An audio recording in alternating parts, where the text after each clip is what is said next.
Alors, prendre le thème des voyages pour parler des écrits de femmes me paraît pertinent à plusieurs égards.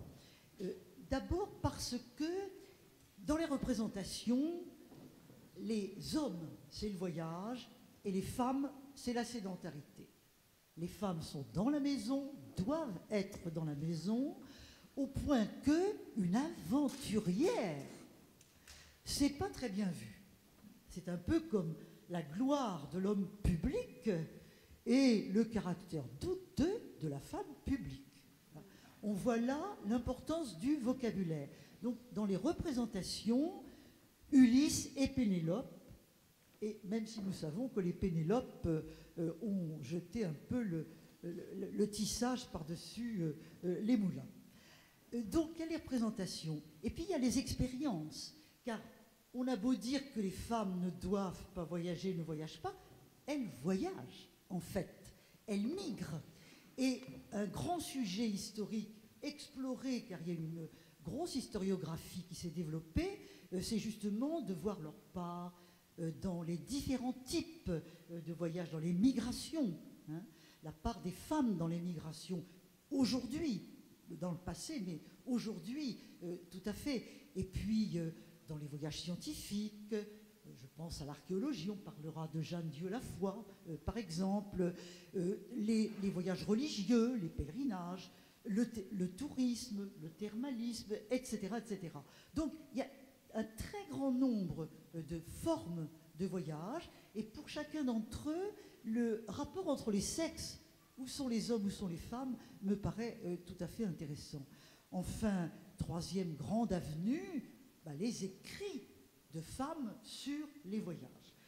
Non seulement leurs expériences, mais celles qui nous parviennent, que nous connaissons le mieux, sont celles qui ont écrit sur leurs voyages. Et alors, quel type d'écrit? Il ne faut pas oublier qu'au XIXe siècle, c'est très curieux, alors que même on assignait les femmes à la sédentarité, dans les journaux féminins, je pense au Journal des Demoiselles, qui a eu beaucoup de succès dans les années 1840, par exemple, la rubrique voyage était très importante. On l'a confiée aux femmes, ce qui montre que même si elles ne voyageaient pas, leur imaginaire était invité au voyage. Et je pense que quand l'imaginaire est invité au voyage, le voyage vient un jour. Je voudrais vous parler plus précisément d'une femme voyageuse ô combien qui est Flora Tristan. Flora Tristan, peut-être tout le monde ne connaît pas Flora Tristan, bien sûr, 1803-1844. Ça la situe dans la première moitié du XIXe siècle et ça vous montre en même temps sa courte vie. Hein, 1803-1844. Flora Tristan tout commençait bien pour elle, apparemment, mais pourtant, elle a été une femme blessée, et blessée de différentes manières. D'abord, son père avait rencontré sa mère, mariage d'amour, semble-t-il, d'où elle est née, mais le mariage n'était que religieux, dans une époque très troublée, où il s'est produit à Bilbao. Donc, la naissance de Flora n'a jamais été légitime. Elle n'a jamais été reconnue. Le père était péruvien, c'était un grand aristocrate du Pérou, et la mère était une femme du peuple, de modeste, de moyenne condition. Et ce statut de bâtarde, de fausse bâtarde, mais enfin de bâtarde au regard de la société, est quelque chose qui a beaucoup blessé Flora et qui est à l'origine de son premier voyage, dont je vais vous parler. Donc, le voyage greffé sur un incident de la vie. Et puis la deuxième blessure de Flora, ça a été son mari. Elle a épousé un imprimeur tout de même, un homme de livres, ça devrait être bien, mais cet homme était brutal, violent. Il lui a fait 3 enfants, dont une fille, Aline, qui sera la mère de Gauguin, si bien que Flora Tristan est la grand-mère de Gauguin, évidemment, elle ne pouvait pas le savoir. Et cet homme brutal et violent la battait. Et Flora, qui était une femme rebelle, qui n'acceptait pas qu'on porte ainsi la main sur elle, lui a dit « Je te quitte ». À cette époque, pas de droit au divorce, simplement la séparation de corps. C'est la seule chose qui était reconnue. Elle s'en va, elle le quitte en emmenant ses 3 enfants, mais lui n'accepte pas ce départ, vient la retrouver et lui tire à bout portant dessus plusieurs balles de revolver. Elle n'en est pas morte, bon, mais on n'a jamais retiré 1 ou 2 balles qui sont restées logées quelque part dans son corps et dont on pense qu'elles sont à l'origine de sa mort précoce, pas seulement le 3e voyage dont je vais vous parler, mais probablement cela. Donc c'est une femme blessée. Et ces blessures qui viennent des hommes, en l'occurrence, de la situation des femmes dans le système de domination masculine, a été à l'origine de sa révolte et de son écriture. Sa révolte, elle s'est battue pour justement le droit au voyage, partir, le droit de partir. Et puis pour le droit au divorce, car le mot divorce était employé par elle, par George Sand, qui avait des problèmes aussi avec son mari, et on ne va pas parler de George Sand, ce serait autre chose, mais Flora s'est battue pour ça. Et puis d'autre part, ça a été à l'origine de son écriture. Elle disait, les femmes doivent écrire pour parler leur douleur, pas parler leur douleur. Les femmes doivent dire. Elles ne parlent pas d'elles, elles taisent leur douleur. Eh bien, moi, Flora, j'écris.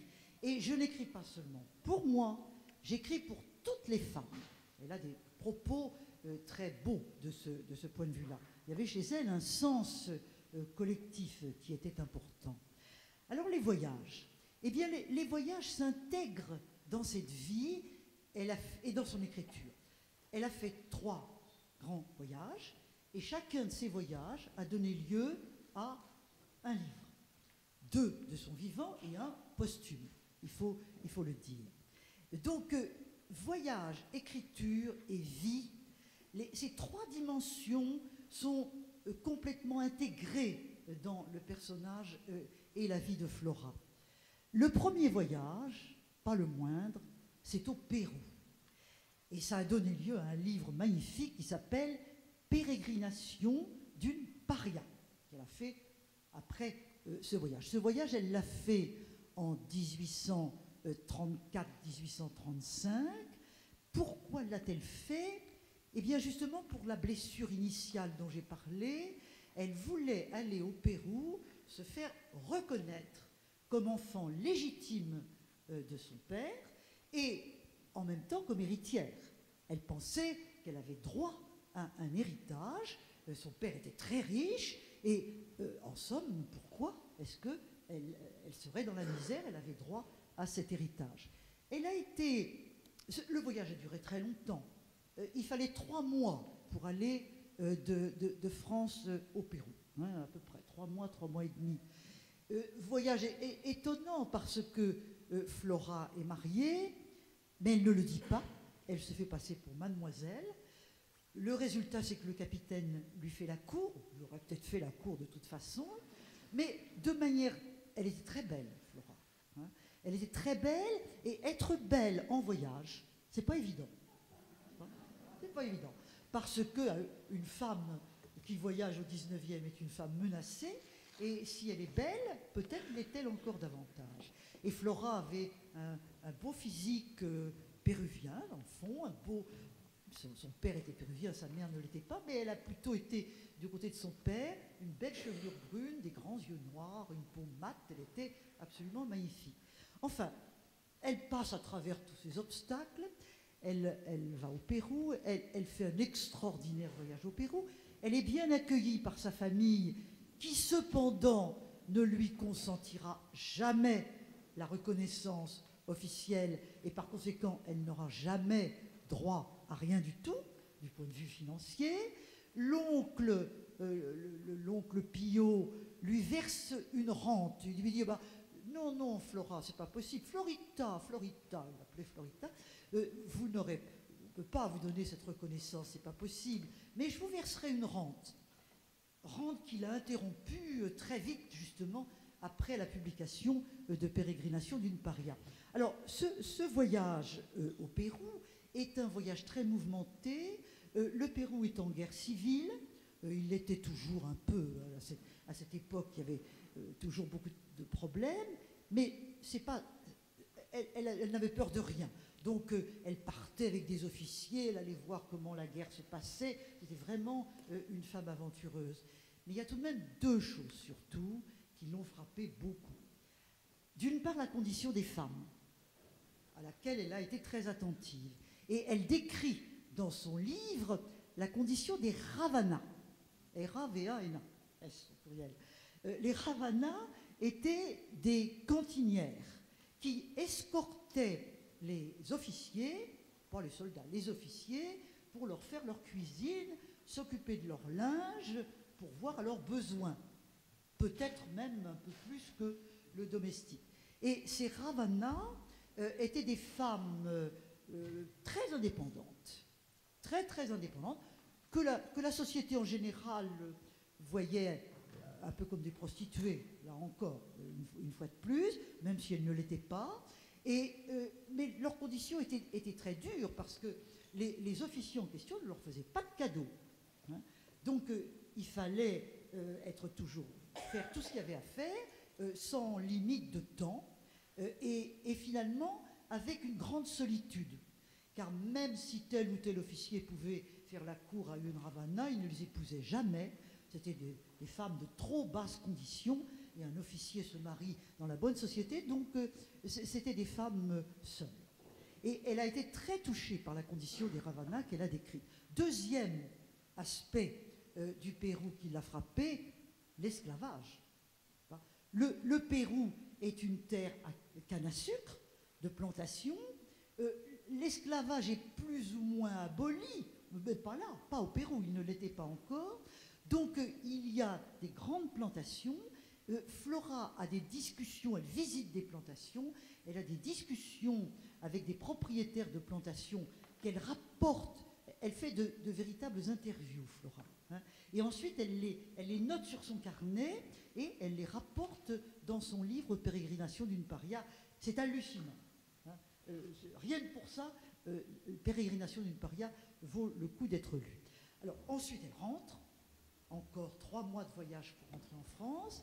Et rentrant en France, elle décide de publier Pérégrination d'une paria, ce qu'elle fait en 1838.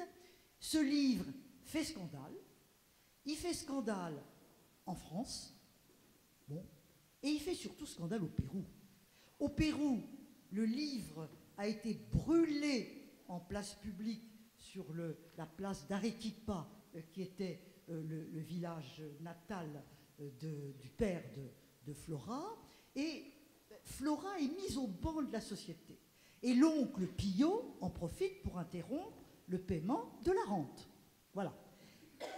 Et il faut arriver à nos jours, presque à nos jours, pour voir que ce livre, aujourd'hui, est très lu au Pérou. Il a été complètement remis en scène, si l'on peut dire, par Vargas Llosa, hein, qui fait de Flora une de ses héroïnes et qui a écrit, comme vous le savez, un très beau livre à propos de Flora Tristan. Voilà le premier voyage et le premier livre. Deuxième voyage, deuxième livre, les promenades dans Londres. Vous voyez toujours les titres de mouvement, pérégrination, promenade. Promenade dans Londres, pourquoi ? Parce que, disait Flora, il y a pire que l'esclavage. Il y a la formation du prolétariat. Il y a la condition ouvrière. Et Londres, c'est pire que le Pérou pour la condition ouvrière. Elle y avait déjà été à Londres, mais un jour, elle a décidé de faire une enquête beaucoup plus systématique, justement pour écrire un livre sur Londres et pour véritablement comprendre la situation de ce qui était à l'époque la capitale du capitalisme. Hein. C'était pas pour rien que Marx, un peu plus tard, ira s'installer à Londres, où Engels travaillait déjà. Par conséquent, elle fait un voyage beaucoup plus systématique, étonnant, elle va partout. Naturellement, elle revêt le pantalon. Je pense qu'on parlera du pantalon dans une des communications. Elle va dans des endroits où elle ne devrait pas du tout aller, par exemple dans les bordels. Hein. Elle voulait notamment voir ce que l'on appelle à Londres, et elle décrit ça dans son livre, les finishes. Alors les finishes, c'était les fins de soirée quand les jeunes hommes de la bonne société avaient été de beuverie en beuverie, ils allaient finir la nuit dans des bordels spécialisés, assez chics d'ailleurs, où ils pouvaient non seulement faire l'amour s'ils en avaient envie, mais surtout traiter les prostituées comme ils l'entendaient, en leur faisant prendre des positions lascives, en les battant. Il y avait tout. C'était ça. Les finishes, c'était ça. Et les jeunes hommes de l'aristocratie s'enorgueillissaient d'avoir été dans tel ou tel finish qui était particulièrement célèbre. Alors, elle voit tout ça. Elle voit aussi les usines. Elle voit encore beaucoup d'autres choses. Et elle écrit son second livre, qui s'appelle Promenade dans Londres, qui est paru en 1840. Et ce livre rare, hein, je pense que nous sommes plusieurs ici à savoir que c'est un livre rare, lui a donné beaucoup de succès. À la différence des pérégrinations, ce livre-là a été lu, reconnu, même quelqu'un d'aussi difficile que Sainte-Beuve a dit, mais nous avons là une femme qui écrit, qui sait écrire. Hein, parce que non seulement il trouvait que c'était intéressant, mais il trouvait que c'était bien écrit. Effectivement, il y a une douzaine de chapitres, et puis il y a des crayonnages, ce qu'elle appelle des crayonnages. Les crayonnages, c'est 3-4 pages, très enlevées, hein, sur des sujets aussi variés que le lit des Anglaises, hein, parce que, bon, la chambre à coucher, telle ou telle chose. Donc c'est un livre plein d'esprit, plein de contenu sur la condition ouvrière, qui se lit très bien et qui, effectivement, a eu beaucoup de succès. Car il faut dire au passage, je n'aurai pas le temps de développer, que Flora veut être publiée. Elle a des ambitions d'écrivain. Elle désire être publiée. Elle souffre de ne pas l'être. Elle avait commencé par écrire de la poésie, mais ça n'a pas eu de succès. Et c'est pour ça qu'ensuite, elle a fait un roman qui s'appelle Méphis, et surtout le roman de voyage, qui lui convenait particulièrement. Alors là, elle est heureuse.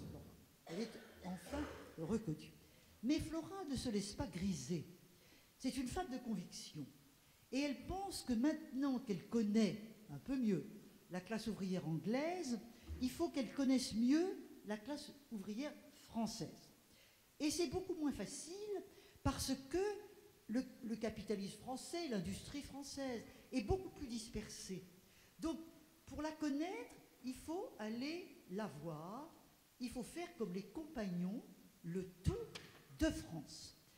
Et elle entreprend le Tour de France, qui est son 3e grand voyage, et qu'elle entreprend dans les années en 1843, et elle décide de le faire pour 2 raisons.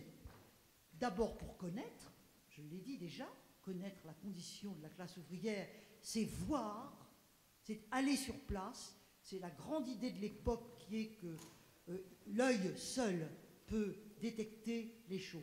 Il ne faut pas se fier à ce que l'on raconte. Et puis deuxièmement, elle voulait aussi prêcher les ouvriers. Ça n'a pas toujours été si bien compris que ça. Qu'est-ce qu'elle voulait leur prêcher ? Unissez-vous, leur disait-elle.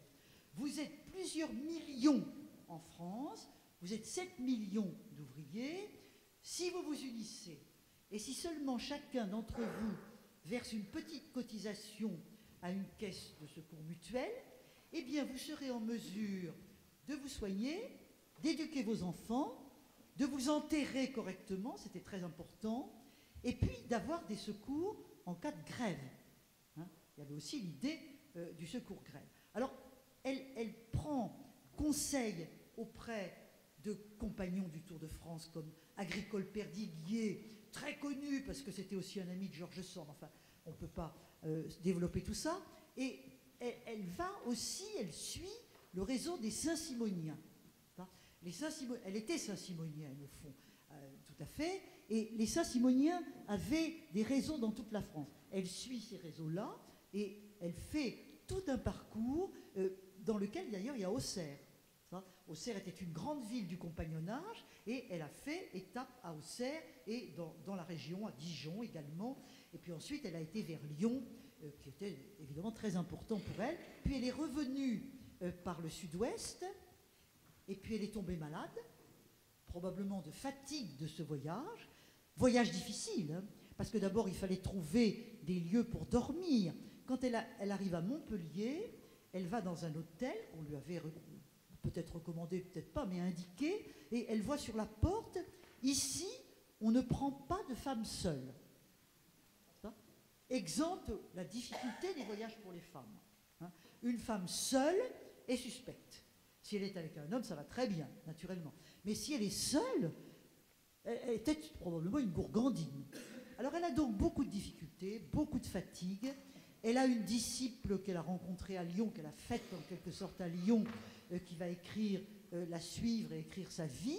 Mais elle arrive à Bordeaux, elle est très malade, et elle est là accueillie par un couple de Saint-Simoniens, qui sont les Lemonnier, Élisa Lemonnier et Charles, des gens formidables. Bon, là aussi, on ne peut pas en parler. Et elle va mourir chez eux.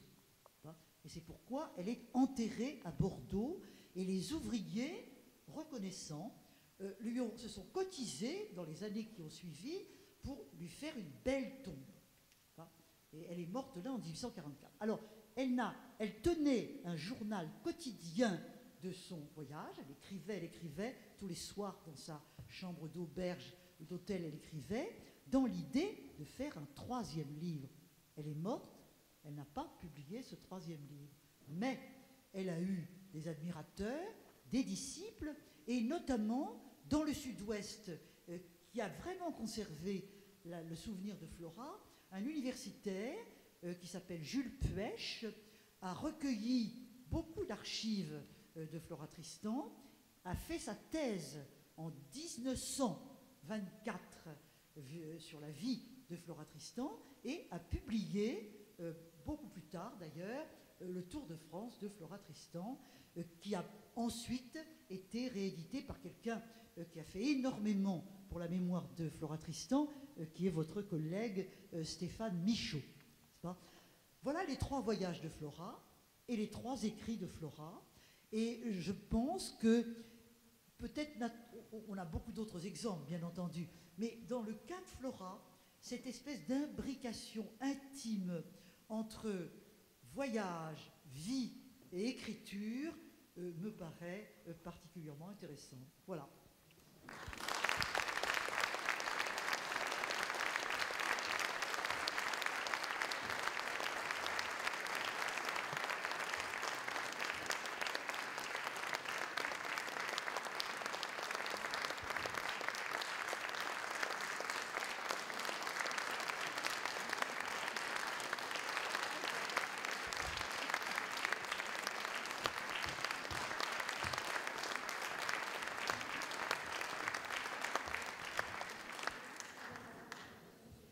Bien, je pense que tout le monde a pu apprécier cette communication de Michel Perrault et apprécier à la fois la précision, l'immensité des connaissances et la grande humanité qui ressort de ses paroles. Est-ce qu'il y a des questions dans la salle? Quelqu'un? Ah, Herminia là-bas? Oui. Excusez mon ignorance, mais vous dites que la réaction a été immédiate à la parution de son premier livre, Pérégrination au Pérou. Elle était... Vous n'entendez pas?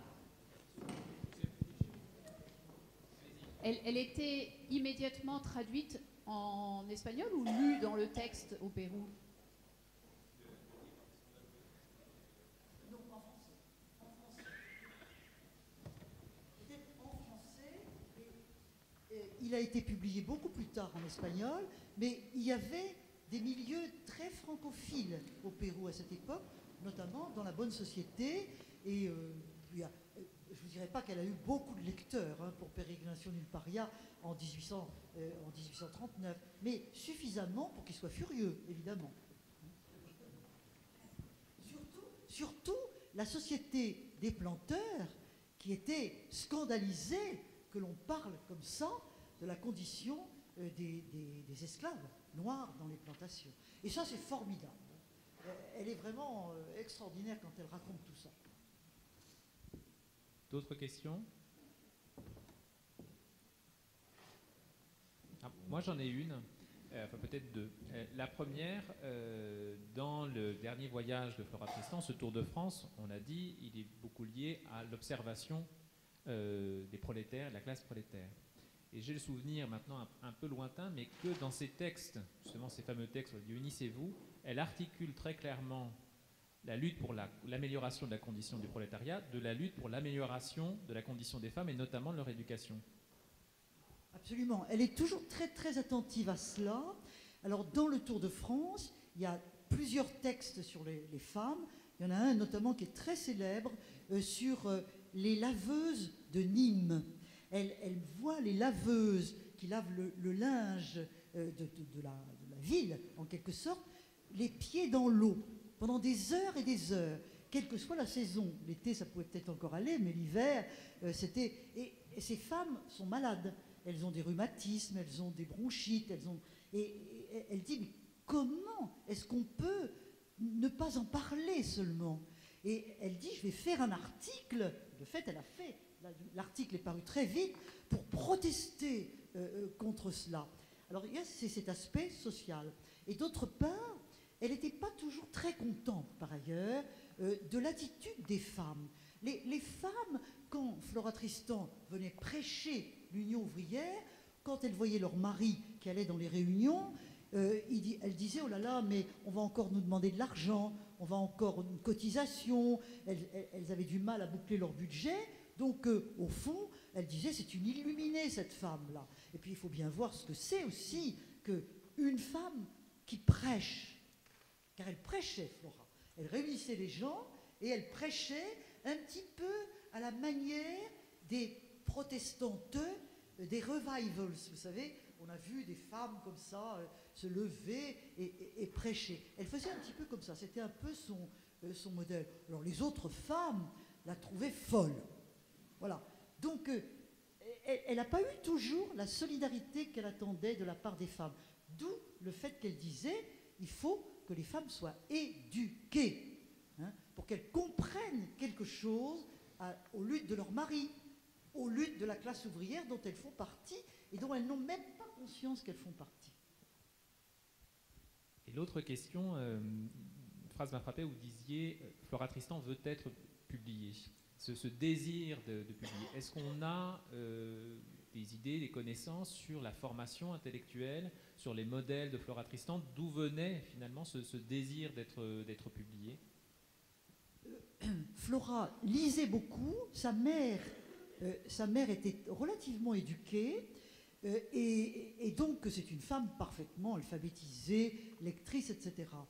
Et elle participe à cet immense désir d'exister par l'écriture qui existe au XIXe siècle pour les milieux prolétaires. Pensez à ce que Jacques Rancière a écrit, La nuit des prolétaires, archives du rêve ouvrier, où il montre comment les ouvriers écrivent la nuit. L'écriture est un désir, voilà. C'est un désir parce que c'est une manière d'exister. C'est vrai pour les ouvriers, c'est vrai pour les femmes, dont elle est un exemple. La pauvre Flora, elle s'est adressée à George Sand.